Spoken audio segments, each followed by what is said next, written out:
Mathilde Seigner n'a pas perdu son franc-parler, mais à l'aube de ses 55 ans, l'actrice avoue s'être mise en retrait des feux de la rampe. Pas tout à fait puisqu'on la retrouve ce 28 décembre à l'affiche du film Cœur de rocker, mais elle a clairement pris ses distances avec l'univers du cinéma.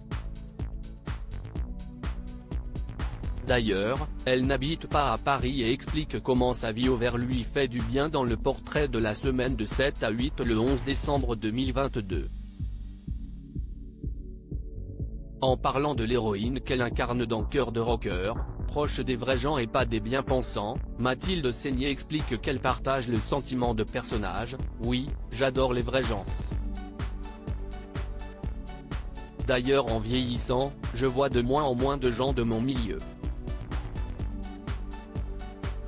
Comme je me suis acheté une nouvelle maison dans le sud, je me suis fait tout un groupe d'amis dans le sud que j'adore.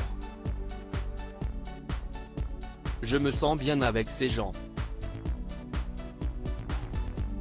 Ça m'aère le cerveau.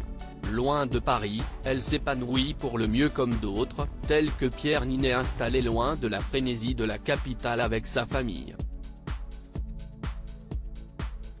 Lassée par l'actualité dans son havre de paix dans le sud de la France, Mathilde Seigner a pu observer de loin une polémique en particulier, celle qui a frappé sa grande sœur, interviewée par 7 à 8 il y a quelques semaines à propos de son livre autobiographique Une vie incendiée dans lequel elle parle des accusations à l'encontre de son mari Roman Polanski. La journaliste Audrey Crespo-Mara a d'ailleurs peut-être tenté de faire une allusion en voulant faire débattre son invité sur la libération de la parole des femmes, sous-entendu le mouvement #Métaux qui n'a pas épargné son beau-frère cinéaste. Elle répondra tout simplement « Oui si est bien, mais il faut pas de dérive ».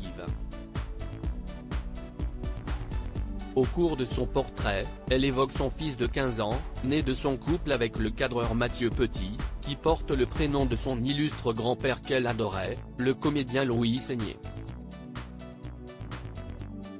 Un garçon qu'elle décrit comme très mature, il n'a pas le même point de vue, il est d'une autre génération. Elle acquiesce en disant que les discussions doivent être animées chez les Seigner. Un grand garçon qu'elle a eu envie de voir grandir, ce qui explique sa volonté de s'éloigner du 7e art mais ce n'est pas la seule raison.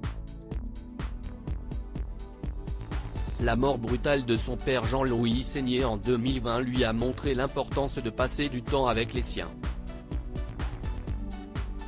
Ça aussi ça calme et relativise bien les autres coups qu'on peut prendre, explique celle qui, par son franc-parler, suscite des réactions fortes. Prête pour la retraite ? Mathilde Seigner, bien dans son sud avec sa famille et ses amis, est-elle prête à prendre une retraite anticipée ? J'ai très sincèrement encore besoin de gagner ma vie, explique-t-elle en toute honnêteté, mais précise que tourner ne lui manque pas. Le piège de cette pause, si est qu'on n'a plus envie de retravailler du tout, dit-elle. Une décision qui va attrister les fans de cette comédienne très populaire.